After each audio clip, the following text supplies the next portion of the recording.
యేసు ప్రభు వారు ఒక్క చోట కూడా గాయం లేక లేదు.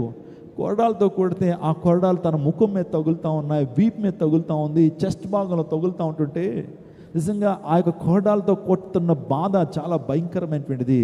ఆ మాంసపు కండలు బయటకు వచ్చేస్తున్నాయి. ఒక్కొక్క కొరడ దెబ్బ తగులుతానంటే ఆ కొరడాలంటే గాలాలు లోపల దిగకొట్టబడి మరలా లాగుతుంటే శరీరపు కండలు, మాంసపు కండలు బయటకు వస్తుంటే ఆ నోరు తెరవలేదట. భయంకరమైన ఆక్రందన, భయంకరమైన వేదన అనుభవిస్తూ ఉన్నాడు.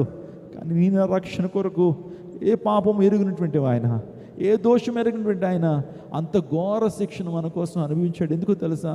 నిన్ను ప్రేమిస్తున్నాడు. నువ్వు ఆ ఘోర నరకాన పడకుండా, ఆ భయంకరమైన శిక్షను అనుభవించకుండా ఉండాలని ప్రభువు నీ వీపు ద్వారా, నీ శరీరం ద్వారా, నీ చేతుల ద్వారా, నీ కాళ్ళ ద్వారా, నీ యొక్క తలంపుల ద్వారా చేసిన పాపాన్ని బట్టి ఆయన యొక్క అమూల్యమైన రక్తాన్ని, అంత వేదనను ఆయన భరిస్తూ వచ్చాడు. నా ప్రియ దేవుని నాయనమా, రోజున ఆ గొర్రె పిల్లను అరణ్యంలో వదిలిపెట్టేయాలా?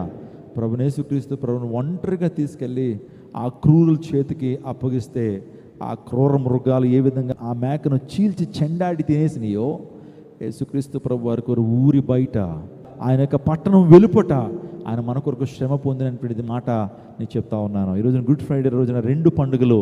ఒకటి పస్కా పండుగ. ఆ పస్కా గొర్రెపిల్ల ఎవరు? మన ప్రభువు యేసుక్రీస్తు ప్రభు వారు. యాంగ్ కపూర్ అనేటువంటి ఆ పండుగ, పాప ప్రాయశ్చిత్త పండుగలో కూడా ఊరి వెలుపుడుకు తీయబడినటువంటి, ఇదిగో లోక పాపలు మోసుకుని పోయే దేవుని గొర్రెపిల్ల. నా ప్రియ